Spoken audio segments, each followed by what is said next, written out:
इसी पर ज्यादा जानकारी के साथ जी मीडिया संवाददाता देवेंद्र भारद्वाज हमारे साथ जुड़ चुके हैं। देवेंद्र, जब बात अरावली की हो रही है तो इस वक्त हर कोई यहां पर आक्रोशित नजर आ रहा है और इसी के साथ एक बड़ा विरोध भी देखने को मिल रहा है। चूंकि आप इस वक्त जहां पर मौजूद हैं, साफ तौर पर देखा जा रहा है कि अरावली क्षेत्र ही है। ऐसे में बड़ा सवाल यह है कि आज जब ये आंदोलन की आवाज, प्रदर्शन की आवाज उठी है, तो फिलहाल क्या हालात हैं इस अरावली के आंदोलन को लेकर?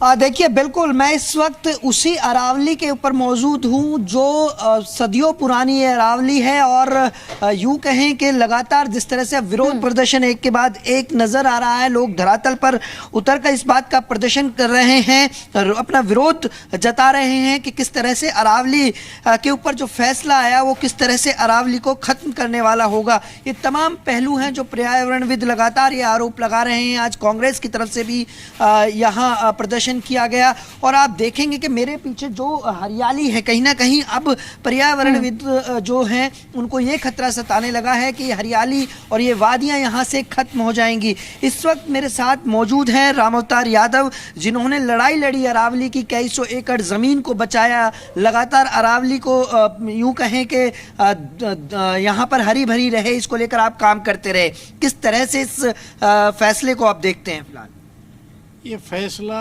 ऐसा है कि अरावली को ख़त्म करेगा और जो यहाँ एनसीआर में लोग रह रहे हैं वो और गुजरात से लेके यहाँ तक सारी अरावली खुद जाएगी। और उसके बाद में फिर पर्यावरण को लोग ढूंढते रहेंगे, कहेंगे हमारे बड़े ऐसे थे वो थे।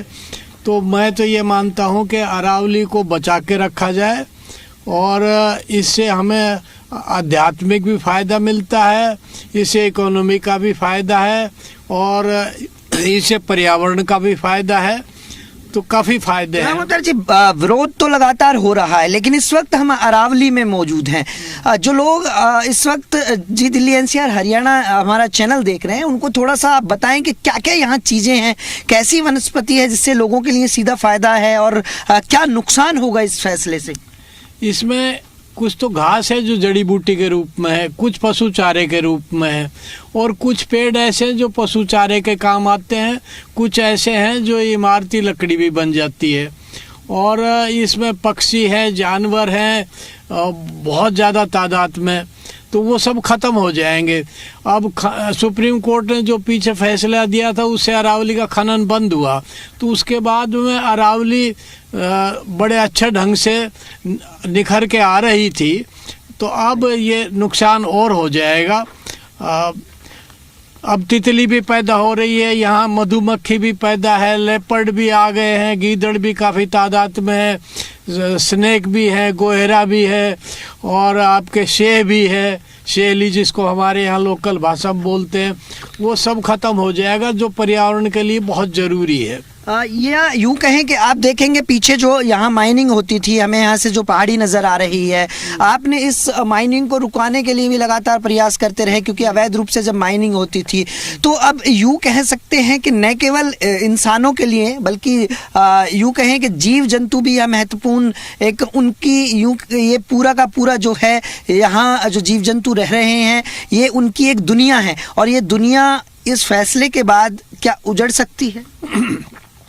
इस फैसले के बाद जीव जंतु तो उजड़े ही उजड़ेंगे, तो ज़रूरी बात है, क्योंकि जब धमाका होता है तो 5 किलोमीटर तक आवाज़ आती है। और अब की बार जो माइनिंग होगी वो बहुत बड़ी माइनिंग होगी, छोटी माइनिंग नहीं होगी। उसका धमाका तो सब कुछ हिला देगा। दूसरा, ये जो आदमी है ये अपने लिए गड्ढे खोद रहा है ख़त्म करने के लिए, सब कुछ ख़त्म हो जाएगा। पशु पक्षी नहीं, आदमी भी यहाँ ख़त्म हो जाएंगे। जैसे अब है पर्यावरण है, पर्यावरण पे लोग लड़ाई लड़ रहे हैं, अरावली की लड़ाई क्यों नहीं लड़ रहे हैं?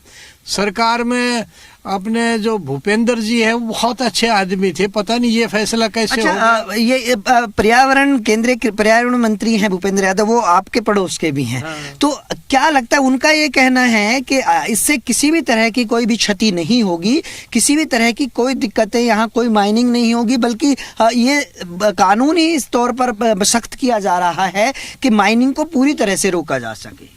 देखो, छोटे से टाइम में आप मेरे से पूछ रहे हो, मैं थोड़ी देर के लिए पूरी बात तो नहीं कह सकता, लेकिन इतना है, भूपेंद्र जी जो कह रहे हैं वो अपनी जगह ठीक हो गए, लेकिन हमें उनकी बात अच्छी नहीं लग रही है।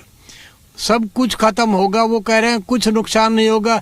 जब अरावली को आप छेड़ोगे तो अरावली में नुकसान क्यों नहीं होगा? और बिल्डर और ये जो खनन माफिया है, ये यहाँ इनका राज हो जाएगा, और ये हमारे जो लोकल रहन सहन है उसको भी प्रभावित करेंगे। आप एक लंबी लड़ाई लड़ी, जहां पुलिस लाइन बन रही थी, डिज्नीलैंड की बात आई थी, तो वो कितनी बड़ी चुनौती थी और ये कितनी बड़ी चुनौती है? इस फैसले को आप किस तरह से देखो, वो चुनौती थी लोकल लेवल पे। कहीं डिज्नीलैंड बन रहे थे, चौटाला साहब बना रहे थे, वीपी सिंह जी के यहाँ घर घेर के हमने वो बचवाया था। और छोटी छोटी चीज़ें जैसे पुलिस लाइन भौंडसी में बढ़ गई थी, उस पर फाइन लगवाया। लेकिन अब ये जो है, ये हमारे अस्तित्व का सवाल है। आप थोड़ा बताएं, आप सारे दिन यहाँ घूमते थे, एक बार ये बताएं किस जड़ी बूटी थी, मतलब अभी सीधे लोगों के सरोकार से जुड़ी हुई चीजें हैं ये, और जिस लड़ाई को आप लड़ रहे हैं, क्या क्या यहाँ ऐसी चीजें? आप इसको सूंघ के देखिए, छोटी सी जड़ी है ये किस किस यूज में आती है? ये इसके दाने की खीर भी बनती है, और ये मुंह की बदबू भी खत्म करता है। और इसको मरवा तो नहीं कह सकते, लेकिन मरवा की प्रजाति है, जो पहाड़ी प्रजाति है ये। इसके अलावा ये घास है, उल्टे कांटे की घास है, ये क्या क्या प्रयोग में आती है? इतने कांटे की घास की जड़ से और भी इसका और कोई फायदा होगा। मैं कोई बॉटनी का स्टूडेंट तो नहीं हूँ, लेकिन हमें तो ये सब चीजें अच्छी लगती थी, अपना पढ़ लगता था। यानी कि ये कहें कि न केवल अरावली है, बल्कि ये ऑक्सीजन ही, भाई एक चिकित्सालय भी एक तौर पर बड़ा है। यहाँ बहुत जड़ी बूटियां हैं, और सरकारों ने अरावली पे ध्यान नहीं दिया, बिल्कुल भी ध्यान अब तक नहीं है। फॉरेस्ट डिपार्टमेंट का कोई एक पौधा पूरे एनसीआर से लाके दिखा दे कि ये फॉरेस्ट लगाया था और ये पनप के पूरा पेड़ बन गया। भ्रूण हत्या होती, लाखों पौधों की, करोड़ों पौधों की भ्रूण हत्या फॉरेस्ट डिपार्टमेंट करता है। उस डिपार्टमेंट को सरकार ने लगा रखा है। जब हम अपने खुद रखवाली करते थे तो कोई अगर गलत पेड़ काटता था, उस पर दंड करता था पंचायत होकर के, तो पंचायत से छीन करके फॉरेस्ट को दे दिया। अब आप क्या अपील करेंगे सरकार से? आपके पड़ोस में ही रहने वाले भूपेंद्र यादव जी हैं, पर्यावरण मंत्री है इस वक्त, उनसे क्या अपील? भूपेंद्र जी को हम जानते हैं, वो आरएसएस के रहे हैं, हम भी उनसे काफ़ी मिले थे, अब तो नहीं मिले मंत्री बनने के बाद में, लेकिन मुझे उम्मीद है वो हमारी बात को मानेंगे और अरावली को सुरक्षित रहने देंगे। पहले पत्थर जो निकालते थे वो सिर्फ घरों के लिए। दूसरा एक सबसे महत्वपूर्ण सवाल ये हो जाता है, हाई राइज बिल्डिंग है, अब ये तमाम जो यहाँ हरियाली हमें नजर आ रही है, ऊंची ऊंची जो पहाड़ियां हमें नजर आ रही हैं, इस बीच जो यहाँ पर गगनचुंबी इमारतें भी हैं। आप एक भूकंप की बात कर रहे थे, तो क्या क्या ऐसा है जो ये अरावली रोके हुए है एक दीवार के तौर पर हमारे जीवन में? ये दुनिया का सबसे पुरानी पर्वत श्रृंखला है और इसकी जड़ें जमीन के अंदर बहुत गहरी है। तो जो अर्थक्वेक आता है तो टाइटैनिक जो प्लेट टकराती है तो उसकी जो हलचल है उसको अरावली कम करती है।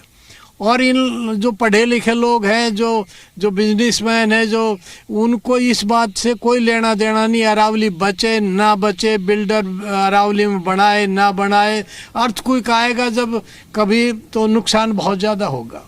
नीचे तक है इसकी जड़ें। बिल्कुल ठीक बात का जिक्र किया गया है। देवेंद्र, आप बातचीत का सिलसिला जारी रखिए। फिलहाल के आपका बहुत शुक्रिया हमारे साथ जुड़ने के लिए, जानकारी साझा